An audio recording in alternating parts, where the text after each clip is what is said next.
Australia. And welcome to this week's prescribed dose of life support. The only lifestyle program that lets you in on all the stuff you never thought you could do.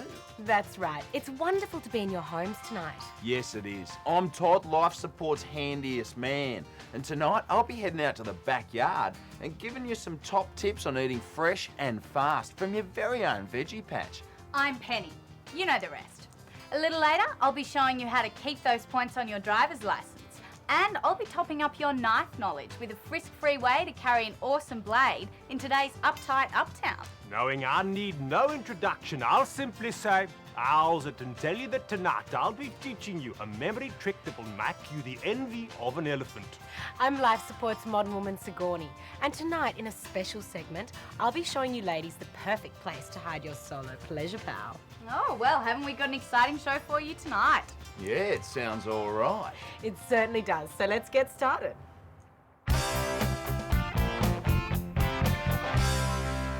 You know, there's nothing more satisfying than eating your own food from your own garden. But unfortunately, too many people think they don't have the time to tend to a veggie patch or even the time to wait for nature to deliver the goods. But if you take a tip from Todd, you can maintain that gratifying feeling of self-sufficiency without the hassle. Instead of planting seeds, just bury canned veggies in your garden. You still feel in touch with the land, but you guarantee a meal from your garden instantly. Now, there are a couple of things you should know if you're keen to try this at home. Firstly, make sure your soil has good drainage. If it retains too much moisture, that could spell a spot or two of rust, not to mention rotting away labels, and you don't want potluck for dinner every night. Secondly, this type of gardening is ideal for what we call companion planting. This is when you group together all the vegetables and herbs that complement each other. Like sliced beetroot and 3B mix should always be planted together because they partner up so well in a buffet lunch spread. Try to avoid putting carrots and asparagus together as they are seasonal vegetables and don't really mix well. And if you're living in an apartment or you don't have a garden, you can still be satisfyingly self-sufficient with a simple window box herb garden. Basil. Oh, it always smells sweeter when it's straight from the garden.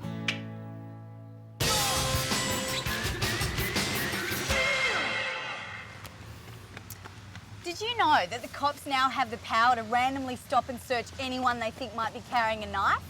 They're victimising people just because of the way they look. And apparently we look like the kind of people that'd carry a blade. But don't worry, because there is a way for you to carry a knife without the cops giving you a second look. Simply dress in chef's whites. It's customary to carry the tools of your trade to work with you, and you don't even have to conceal them. And let's face it, this is going to do a lot more damage than some pussy butterfly knife. So there you go, kids. If you're in a knife-carrying gang, don't wear colours, wear whites, because the cops will always leave whites alone. See ya.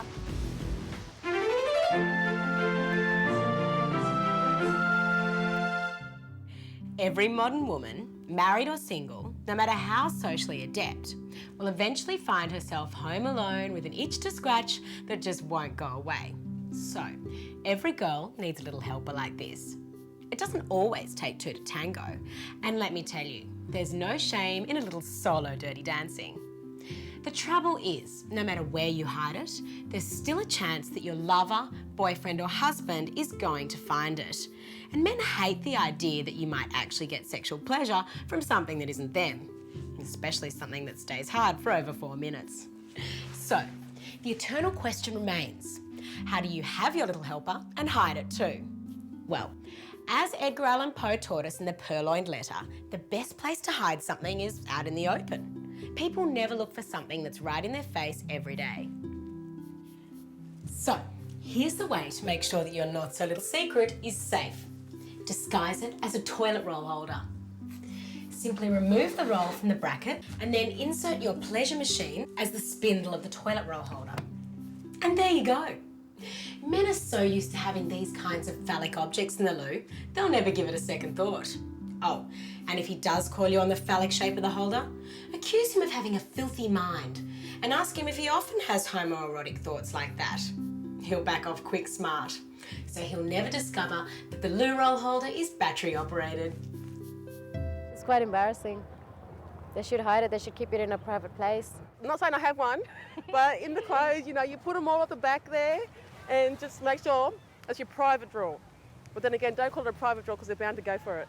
One chick I know that does have a dildo doesn't hide it. And her boyfriend doesn't hide it either. They just leave it lying around. Yeah. Which gets me a bit horny.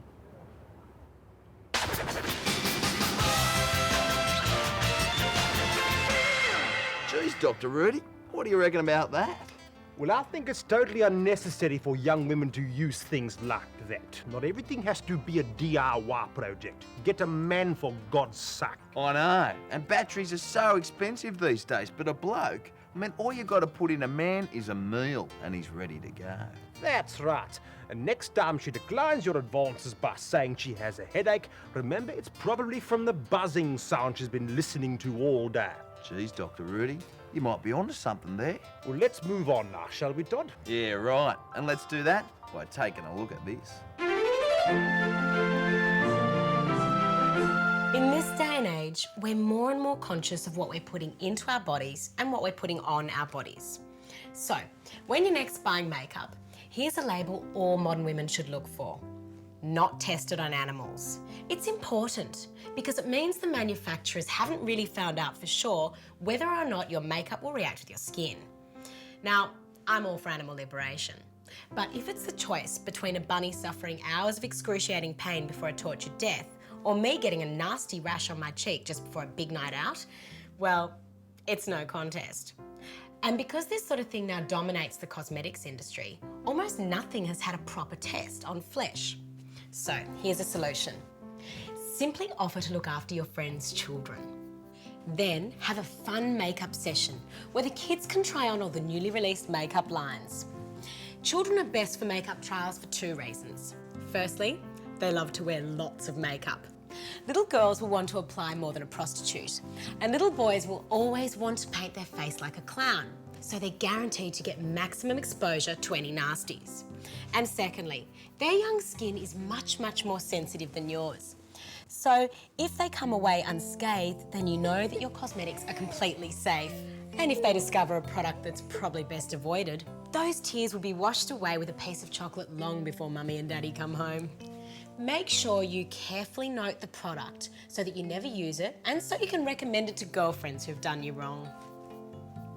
Or better? So remember, it's still possible to have a clear conscience and a clear complexion. Not tested on animals? No need when they've been tested on little angels. The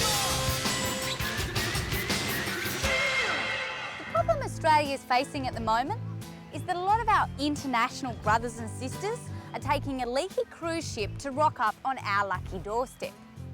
So since a lot of these boat folk are from Afghanistan and all they want to do is settle down and lead a peaceful life, how about some of you lucky Aussie farmers show a bit of heart and arrange for an Afghani family to leave their own bombed out backyard and settle into yours?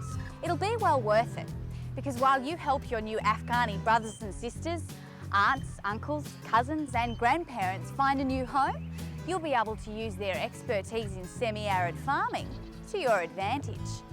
Before America and their mates moved in, Afghanistan's major export crop was poppies, which when refined supply 70% of the world's heroin.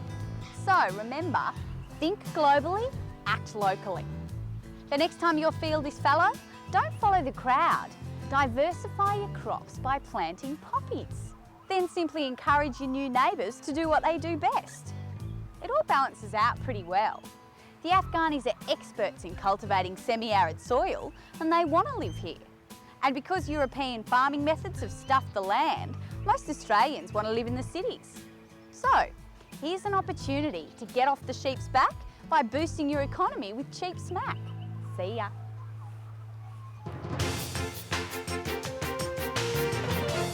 How's it? Dr. Rudy here. In this age of networking, when remembering someone's name is more important than talent or work ethic, the one thing that you don't want to have is a poor memory. Unfortunately, as people grow ever more boring and pedestrian, it's becoming increasingly difficult to remember their names. That's why I like to employ a little technique called mnemonics. Mnemonics is just a term we professionals use for a short rhyme or phrase you use as a memory aid.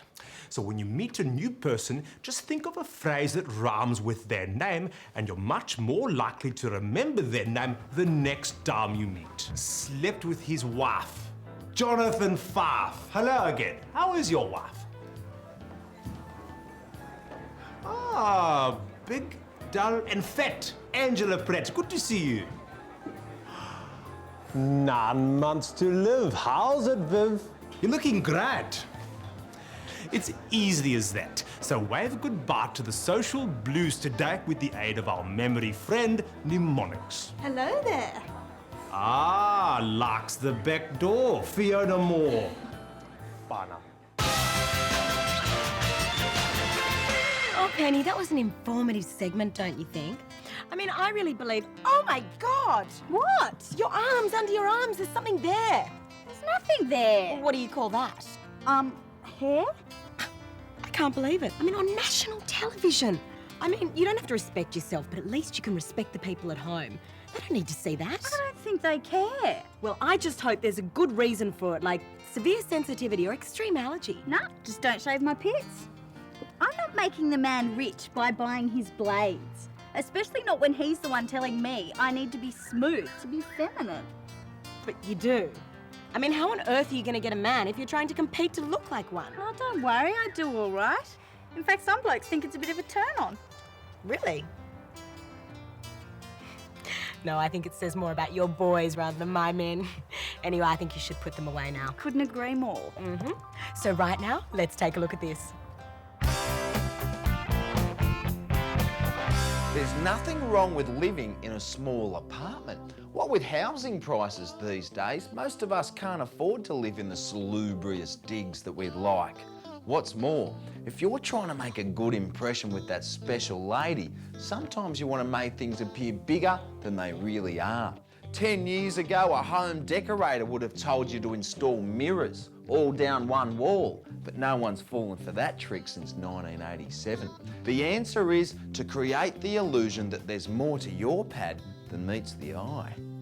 Simply install some fake doors and your bachelor pad will become a multi-room palace. And if anyone asks you what's in the other rooms, just act all mysterious and elusive. Girls love a man of mystery.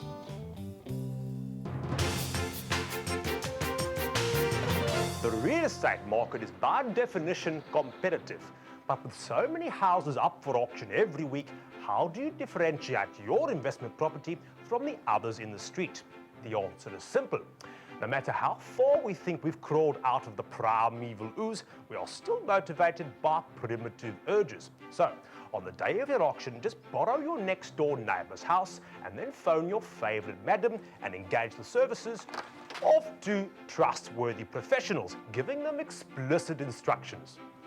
At 600, take your 25s, 625 to bid now. Would you like to meet them? 700. At 700,000 to bid, 50 to bid now. Yeah. 750. Remember, when it comes to real estate, it's all about position, position, position. So take my advice and you'll double the return on your extremely hot property.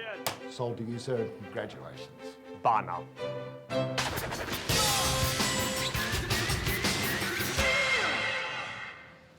These days, speed cameras are everywhere.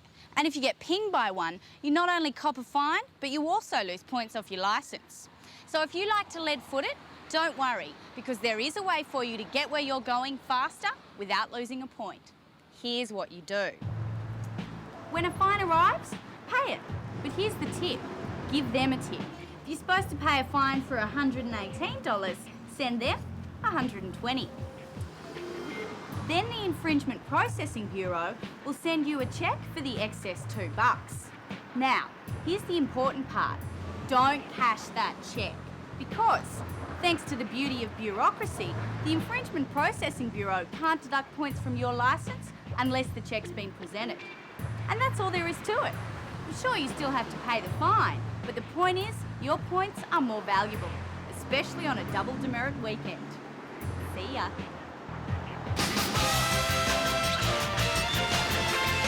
Gee, Sigourney, seeing as that's the mailbag, why don't we take a look at this week's viewers' letters? And this week, we've got a very special letter from a very special young lady. Okay. She writes, "My name is Daisy and I'm an Aboriginal woman who was part of the stolen generation. I'd been living happily with my foster parents Doug and Beverly for 5 years. I had a television in my room, made decent pocket money and was on the hockey team. Then one day, someone decided this was wrong and callously took me away from them. I didn't even get a chance to say goodbye. Gee, this nation of ours has a lot to answer for.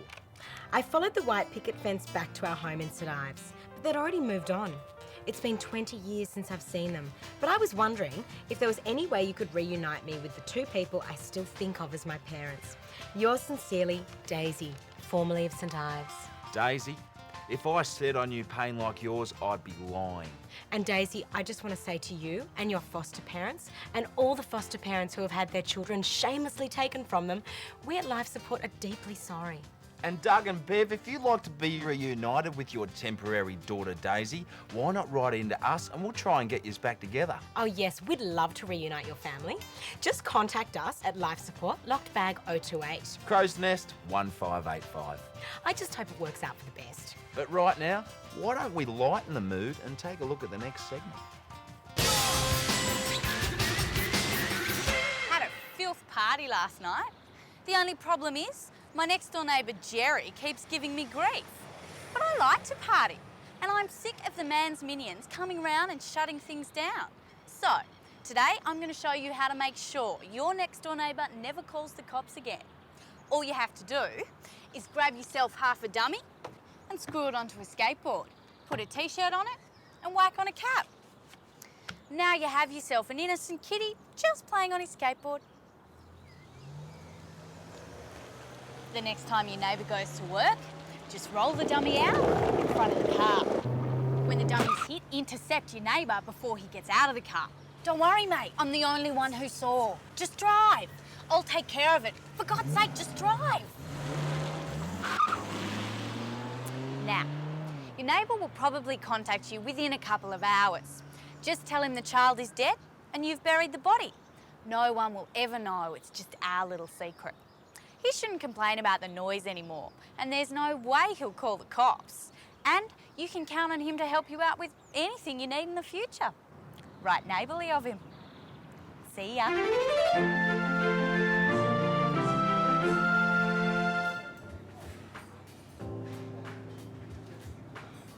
Uncomfortable shoes can take the fun out of even the nicest evening. Your mind should be focused on him, but instead, it's focused on the pain from the blood blister that's swelling up in your stiletto. But of course you can't wear comfortable shoes. We all know what they say about women who wear comfortable shoes. Fortunately, I have a solution. Next time you have a big night out wearing sadomasochistic shoes, get a doctor to give you an epidural. That's right. Once I inject this anaesthetic into Sigourney's spine, she won't be able to feel anything from the waist down. Thanks, Dr. Rudy. Do you like my new shoes? They could be lined with razor blades. I don't feel a thing. Now I can hang on his every word without selfishly thinking about my own pain. True, you do need to take sex into consideration. But I find that in certain cases, not being able to feel anything can sometimes be an advantage. Okay, I've picked up heaps of chicks in the clubs. They got high heels on. I mean, they come home. Sometimes I go home, a couple of them, if I'm lucky, and they go all blisters and that. And I go, what do you wear them? They go, I don't care, just to look good. They had to pick up me, mate. That's right. So it's all right. I don't care. It's their pain, not my loss. Oh, g'day. You may have noticed that reality TV has captured the imaginations of not only our nation, but the entire world. Seems we love to turn on the telly and watch a bunch of strangers taking their clothes off, then voting each other off islands or out of houses. Now, I'll be honest with you, I'd love to be involved in a game like this, but the reality is, only one person walks away with that prize. But there is a way for you at home to enjoy the thrills and excitements of the reality TV experience, making sure you walk away with it all. All you need to do is make a list of some of the people in your life. Like here, I've listed down my mum, my dad, my lady friend Lynette, my fellow co-hosts, my mate Kev from footy, and my stylist Tyrone. Now, at the start of every week, I'm going to call up 2 of these people, the 2 that have been annoying me the most, and let them know they've been nominated to be voted out of my life. Hello, Kev? Yeah, it's Todd here, mate. Hey, Kev, you know how on Monday night after footy training you dacked me in front of that ladies' netball team? Well, yeah, I've nominated you for eviction out of my immediate circle. So unless you clean up your act, I'm voting you out. Bye. Exciting, isn't it? And it's a great way to keep your family, friends and lovers on their best behaviour. Now, at the end of every week, when you've really had a good think about it, just call up your chosen evictee and let them know that Todd has spoken. Then, cross them off your list.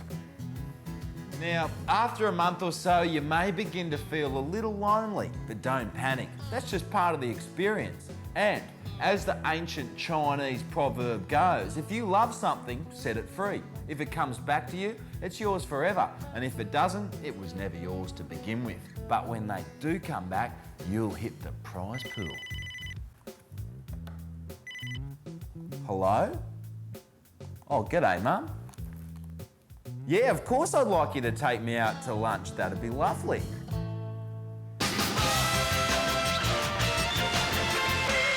Well, there's a chance you're not going to believe this, but here we are, which means it's the end of another show. That's right, and I hope we brought some relief to your lives. Oh, Dr. Rudy, I just know that we've made a difference. Totally. But for those of you whose lives are more complicated and you're still searching for succour, don't worry, because we'll be back again next week. With more advice you'll only find on life support. In the meantime, why not rejuvenate yourself at a health spa? And don't forget, the only reason we're in here is because you're out there. Until then, be good to one another. And remember, we're here for you. Good night, Australia.